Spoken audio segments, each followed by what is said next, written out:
देश के वैज्ञानिकों ने 128 साल पुरानी बीमारी का तोड़ तलाश लिया है। पिछले कई वर्षों से चल रहे शोध के बाद वैज्ञानिकों ने शिगेला बैक्टीरिया से लड़ने वाला पहला स्वदेशी टीका खोजा है, जो बैक्टीरिया के 16 उपस्वरूपों पर असरदार है। पोलियो की तरह इसकी खुराक भी मौखिक रूप से दी जा सकती है। शिगेला बीमारी शिगेला नाम के बैक्टीरिया के कारण होती है। वैसे तो कोई भी इसकी चपेट में आ सकता है, लेकिन 10 साल से कम उम्र के बच्चों को यह बैक्टीरिया ज्यादा प्रभावित करता है। यह इंसान की आंतों को संक्रमित करता है। दुनिया में पहली बार 1896 में इस बीमारी की पहचान जापान के माइक्रोबायोलॉजिस्ट कियोशी शिगा ने की थी, और जिसके चलते इसे शिगेला नाम मिला। यह रोटा वायरस के बाद दूसरा और 5 वर्ष से कम उम्र के बच्चों में मृत्यु का तीसरा प्रमुख कारण है।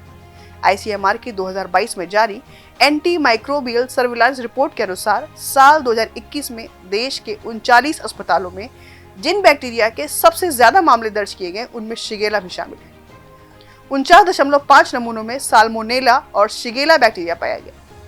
ये दूषित पानी पीने, बासी खाना खाने और शिगेला से संक्रमित व्यक्ति के संपर्क में आने से कोई भी व्यक्ति इस बैक्टीरिया से संक्रमित हो सकता है। यानी यह एक संक्रामक बीमारी है, और एक बार जब बैक्टीरिया शरीर में प्रवेश कर जाता है तो यह कोलन के एपिथेलियल लाइनिंग पर अटैक करता है। इसके परिणाम स्वरूप कोशिकाओं में सूजन व जलन प्रारंभ हो जाती है, और गंभीर मामलों में कोशिकाएं नष्ट भी हो जाती हैं। इस बैक्टीरिया से प्रभावित लोगों को दस्त, बुखार और पेट दर्द आदि की दिक्कत होती है। कई बार खूनी दस्त भी होता है, और कई बार इसके लक्षण नजर भी नहीं आते हैं। आमतौर पर शिगेला जानलेवा या बहुत गंभीर नहीं होता है। बात अगर इसके इलाज की करें तो अभी तक इसके लिए कोई भी टीका नहीं बना था। डॉक्टर आमतौर पर एंटीबायोटिक्स दवाओं का इस्तेमाल करते थे। इसके अलावा इस पर काबू पाने के लिए स्वच्छता अहम कारक है। इसीलिए शिगेला से बचने के लिए डॉक्टर बार बार साबुन से हाथ धोने की सलाह देते हैं। घनी आबादी में रहने वाले लोगों को गुनगुना पानी पीने की सलाह दी जाती है।